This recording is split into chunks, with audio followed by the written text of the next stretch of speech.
Let me call the meeting to order. It is Monday, March 6th, 2017, 7 p.m. We are in the children's room at the library as a short meeting before we go into the Finance Commission public hearing for this year's town meeting process. So I will start with an agenda item on the Pan Mass Bike Challenge. This is something that has been held in town for 9 years. This will be the 10th. The coordinator, Andrea Kelly, is looking to have this Pan Mass Kids Ride. It's a offshoot of the general Pan Mass Bike Challenge on Sunday, May 21st, from 9 a.m. to 11:30 a.m., starting at the Martha Jones School. Andrea has applied for and received a street closing permit from the town administrator's office, which we have. She is coordinating with the Board of Health, Building Department, and the Police Department on the route, but this is standard operating procedure. It's been well tested and executed for a number of years now. So that is the framework of this event. Do you have any questions or comments? Want to do a motion? Sure. I move that we approve the 10th annual Pan Mass Bike Kids Ride scheduled for Sunday, May 21st, 2017, from 9:30 a.m. to 11:30 a.m. at the Martha Jones, with the refreshments contingent upon the approval of the Board of Health, the Building Department, and the Police Department. I will second that. All in favor? Aye. Opposed? None. Okay, so that's a really great event, and they do a wonderful job raising money and helping to support people in the community. Our next item is a common victualler license renewal for Birdie's Creative Creamery, formerly referred to as the Ice Cream Ward LLC. Little bit of background, and then I'll turn it over to you, Janice. We approved this CV license, the original one, back in the fall, but the build-out of the space was never completed. We did not do it as part of the regular renewal in December for all the other CV licenses. So you're back here tonight, Janice, to say that they're ready to go forward now with an original CV license, essentially, under the new name. So why don't you take it from there and let us know anything else we should be aware of. Okay. Good evening, everyone. As Mrs. Hyde mentioned, the Board of Selectmen granted the original CV license in October 2016. And at the time, Jim Collins, who's the manager of the business, said that they were unsure of the name and that if they'd like to wait until they were closer to opening to choose a name. And, you know, at the time, the Selectmen agreed and issued the CV license to the Ice Cream Ward LLC. So, as you mentioned, the build-out was a little bit slower than they anticipated. And I think they were not in a rush because it wasn't really ice cream season at the time. So what happened was I spoke to Jim Collins in January. He said the process was going along. Construction was going along well. Spoke with the building department and with the health department, and they are hoping that a certificate of occupancy can be issued in mid-March, probably closer to late end of March now. But all the forms and documents that the licensing department needs have been submitted. And at this point, we're hoping that the selectmen will consider renewing it, issuing a And CV the issuance license. before was a contingent issuance anyway, so it never was actually. Right, it was never executed. actually issued. It was Yeah. granted but not issued. And so asking for a CV license for 2017 for Birdie's Creative Creamery at 305 Washington Street, contingent upon satisfactory public safety and health department inspections, including the issuance of a certificate of occupancy. Okay, I move that we issue the CV license to Birdie's Creative Creamery, formerly known as the Ice Cream Ward LLC, for 2017, contingent upon a certificate of occupancy and the satisfactory inspections from the town departments. I will second that. All in favor? Aye. Aye. Opposed? None? Okay, they're good to go. Thank you. Subject twos. We look forward to having them, welcoming them to the community. Thanks for this. Okay, next item on the agenda is the ever agenda item, budget update from our finance director, Pam Dukeman. Yeah, we're getting there, we're almost at the finish I line. was just gonna say, we're in March now, so we're Right, heading Yeah, to the that's home it. stretch. You don't have a So- choice. All yours. That's always the best part, it has to That's it, end. hasn't it? But I just wanted to mention, what will happen this month, just quickly. So this week, we have a long-range financial planning committee meeting. Next Tuesday night, the FinCom has a meeting, and that meeting, their subcommittees will report back to the full committee on the school and municipal budget request. And then at your next meeting on March 20th, we will ask that you vote approval of all of the budget articles. We then, so that, everything, the operating budget, the capital, and all of our other articles. We then send that off to the FinCom, and on their meeting on March 27th, they have their public hearing on all of the financial articles, and on those articles at the end of their hearing. So tonight, they do all the non-financial articles, and then on the 27th. So that's what we'll be moving towards. So nothing for you to vote tonight, but I just wanted to show you a couple of things because they'll be moving forward, and then we will ask you on the 20th. But one packet was the capital budget. We've been able to kind of continue to move those articles forward. So looking at that, the first couple of pages you've seen before, just reminding everyone that we've been able to increase our spending on capital. We continue to do so in the current year, both in our base articles for school and municipal and in other capital where we can do some one-time projects. On what's labeled page 4 here would be the spending under the school capital article. This was put forth by the school administration. So $867,000 for the items they've identified there.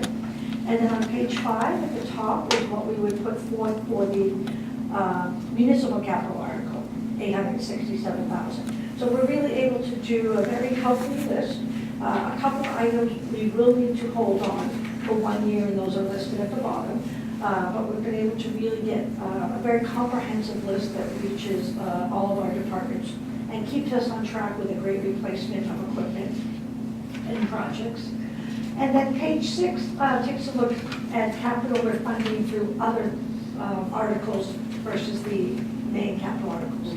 And at the top is that list of items that have been discussed as you moved along through the budget process. So that would be the COA, exterior siding and roofing, a small amount for COA design funds to look at an expansion, that's school IT network project.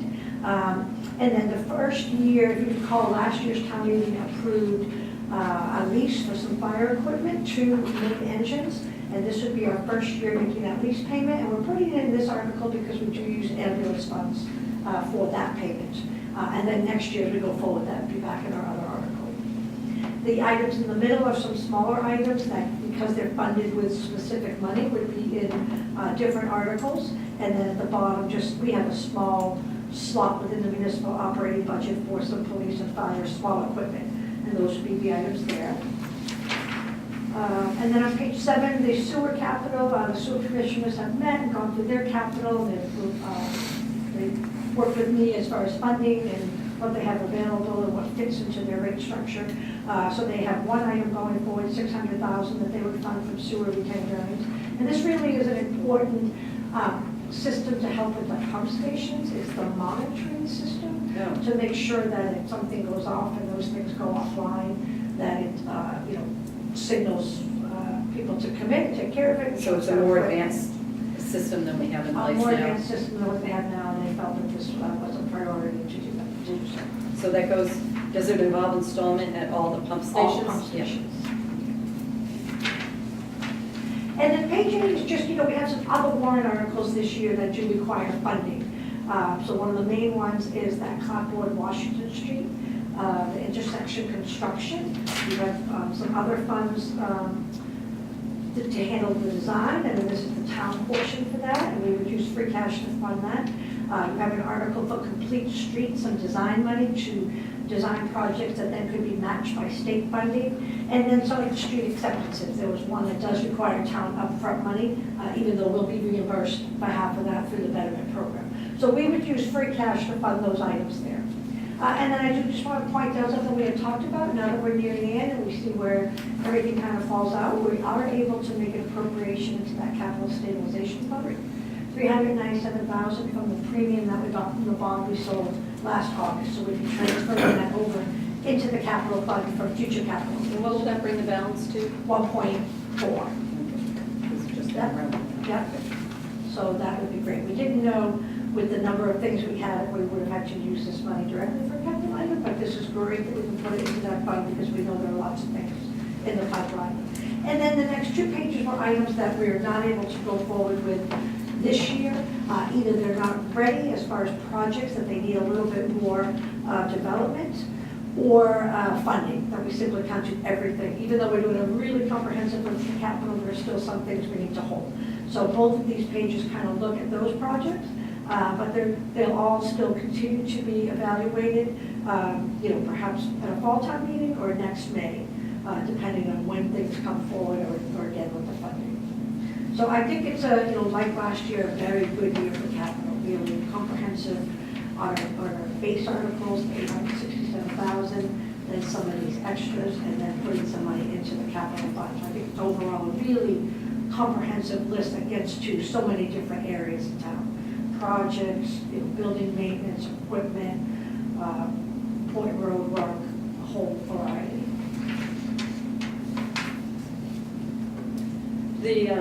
The last page, I just wanted to comment, there's things that we aren't doing this year. Can we be sure to be including a notation footnote or on the list of Blue Hills?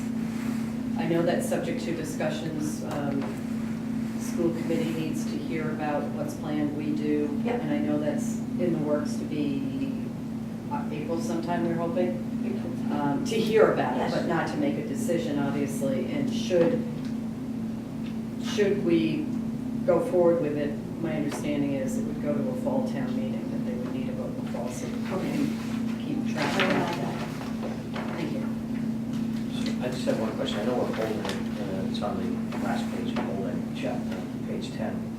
Are we presently looking at the design, Mike, for the Morrison tennis court, basketball? Are we currently out doing that now? Or we have We to- did a survey, and they came back with 3 options on how we would locate it on that parcel. Okay. And they got some feedback, and they're going back and look at it. So, Do we have to wait for MBTA? well, yeah, you got 2 things you're waiting for. First, you gotta wait for the fire department to vacate and leave, and then the MBTA is gonna use it as a staging area while they do the bridge. They're done to 90%. We just got word they're done with the 90% design, so they're Moving along. far along, yeah. They should be bidding it pretty soon for construction. And so during the construction, at least through 2018, they'll be putting the equipment there and stuff. But we'll come up with a plan. Right. Yeah, we're going to need a plan. Yes. People need to get us one. Yes. And then just super quick, the second pack is just quick on the overall Yeah. in the budget, both that we presented and then our overall budget that went out in February 1. We were out of balance, if you recall, and we were looking for updates on a couple of areas. One is we did get the update on the health insurance, and the health insurance rates came in last week. I was carrying an estimate to the total health insurance budget of about 7%. And with our new rates and factoring in what our enrollment is, we can bring that estimate down to 4.6% increase. So a little bit better news there. And that reduced what I needed in the health insurance budget by about $132,000. The gap we had presented in that budget book was about $247,000. One update we had was just the Blue Hills annual assessment on the construction project was an increase of about $16,000, just over the original estimate I was carrying. We're updating the health insurance budget. And then the final item is we're updating on the revenue side, the local receipt estimate. So we had updated, increased that a bit in our original budget, and here we're just increasing that a bit. And it's still on a budget basis below Still what on we've budget, been actually yes. collecting, but it's a fluid number. It's really hard to predict it with Yes. certainty. Yes, so I'm comfortable in this range here, increasing. Okay. Even though we did need another one So instead of needing to take away from the school budget or the municipal budget, we can resolve it this way. So the school and municipal were both at, about the 3 to 3.5% increases. Very reasonable budgets. We did not want to go back and have to take from them, but I just think it shows how tight it is for us just to meet those kind of budgets. We Right. need good news in the health insurance, and sometimes we have to, be a little more aggressive with the revenue estimates to meet those. But that would resolve the gap, and we would now be back. And the second page is just a page you've seen before about what is in that overall budget. And again, like last year, it's a very good comprehensive overall budget. We maintain quality of services in the town and school departments with the 3% increase, continue the high level of capital in those base articles, and then do some great additional projects, one-time projects, utilizing one-time revenue. We continue to stay on track with the OPEB liability, the small amount of stabilization. We're going to do that bond premium to the capital stabilization. We have some set aside for direct service needs that we're going to need down at the University Station. And we've still had two components to help control the increase in the tax bill. The $500,000 from free cash, and this still leaves us $600,000 unused tax levy, new taxes from University Station, which helps with the tax bill and also gives us a little bit of capacity for next year. So very similar to what we did in the current year budget. That's a really nice comprehensive budget. Again, we still work under a fixed revenue source, so it's hard to get to everything, but we've been able to do that here. We're a little bit stretched further than normal with our use of free cash, but we're doing it in the right places. We're doing it for one-time capital, that type of thing. So even though we're going a little bit beyond what we like What to. will our balance likely be after these? I just have to check. I think we're down, we would have unused about 1.8 million. Okay. The pure financial policy said 2.9, but again, we're using it for capital. And if you look back, there were 10 years ago, we were using all of our free cash just to get through a budget, and we had nothing in reserves. So we're stretching a bit, but we also have money in the stabilization fund. So we're okay with that. But there was that kind of full list of some of those capital projects that wanted to go forward with the free cash. So I think a really good budget. Again, we'll hear some continued feedback over the next couple of weeks, and then bring all of these articles here to you on the 20th to have you do those so we can send it to them. And the school department, school committee is supposed to vote their budget I this believe week or it's next week? 16th. Mhm. And then the only other one item, article I would have for you is the Article 1 supplements. And we've been working on that kind of draft list with our departments, and that's not going to be a large list as long as our snow has stopped. There was no storm on the forecast, so. But other than that item, Yeah, there's no sure. big item on there, some minor adjustments, and we'll get that to you. But not a huge list. Yeah, that's good. Great work. And then when we're done, we won't have to see you again. No, they're going to be coming in for capital account transfers and, it goes to the other cycle of things, but. And it all starts all All over over again. Well, I just want to say, we've been hearing about this all along the way. An amazing amount of work done by everybody, the departments, the school department, just a lot of work and keeping everybody's interests in mind. I'll steal your words and you can say them your way, but including the taxpayers to try to keep our taxes down. I know a lot of people would like to see them go below what they were the year before. That would be great, but what we're doing is still a good outcome to continue to do the good work, provide the services, invest in the town, and yet apply some money so taxes can be kept low. So that's good. It's a good outcome.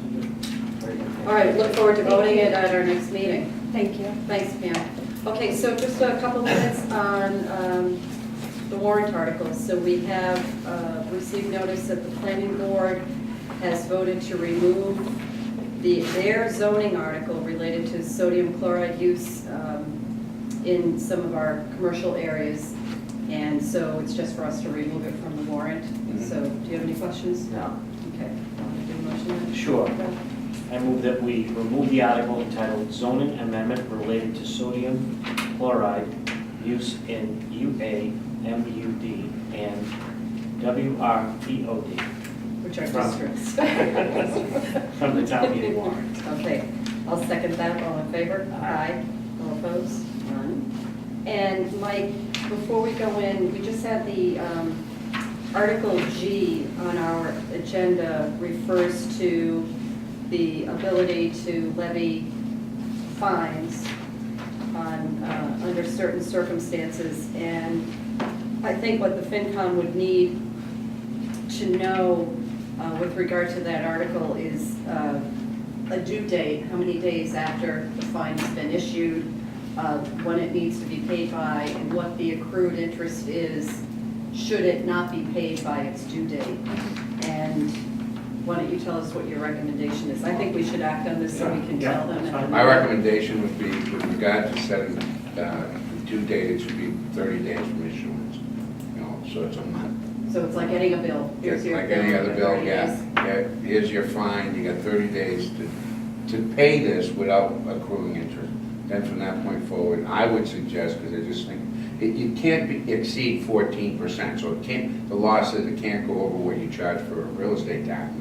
We charge what the state statute says, 14%. I'd say 12%, because that's a nice 1%, 1% a month. And hopefully, Because it's easy math. it's easy math, but what we really hope at the end of the day, when we go in and talk about these articles with the Finance Commission is, this is just meant to be if somebody is in violation Right. and the fine is issued, what we really hope for is compliance, Yeah. that we never have to. And deal with this. I'll be stressing that when I present the Yeah. article, Yeah. because that's really what we're intending to do. But in But we certain need a way. instances, especially in the building department, there's been outstanding balances. And to the extent that people think they can get away with it, and they don't, they're not complying and they're not paying. So Well, the other thing is, it's not a good use of staff time to have to pursue this through the court system, which could be very protracted and time-consuming. And, you know, it's just, And that's all really the courts feel they were there to Yeah. do. So- Yeah. In addition, like, to is 12%. Charge 12% on, and verdict anyway, so it's, Right. but it'll comply. is it 12? Yes, 12. So that's a good reason, Yeah. another reason to have Stay it at at 12. So, want to make a motion so we can approve that and Mike can share that? Sure. Do it from the, shoot from the hip here. So I move that we set a date, a due date for any penalties that are due of 30 days from the date of issuance. And if it is not paid within the 30 days, it will accrue interest at a rate of 12% per annum Thereafter. thereafter. Does that sound all right? That sounds great. Okay, I'll second that. All in favor? Aye. Opposed? None. All right, I think that fills in a blank that it's likely to occur in the discussion. Yes. And if it doesn't, it's better to offer it out to them so they know. Okay. They weren't to raise it, I think you should just provide it to them. Any other things you want to discuss on the warrant articles? I do not. Christine, anything else we need to do on the articles? Are we going to continue to hold the miscellaneous articles? You want to wait until March 20th, just in Okay, case. we'll wait until March 20th. And we had separate articles we had held for the fire department task force. We'll rename those. And we will, are we going in to see if it come on March On March 14th 14th, yeah. to preview those? Yeah, presentation before. Okay, terrific. All right, I'll take a motion to adjourn into the Finance Commission public hearing. So moved. Second, all in favor? Second. Aye. Great.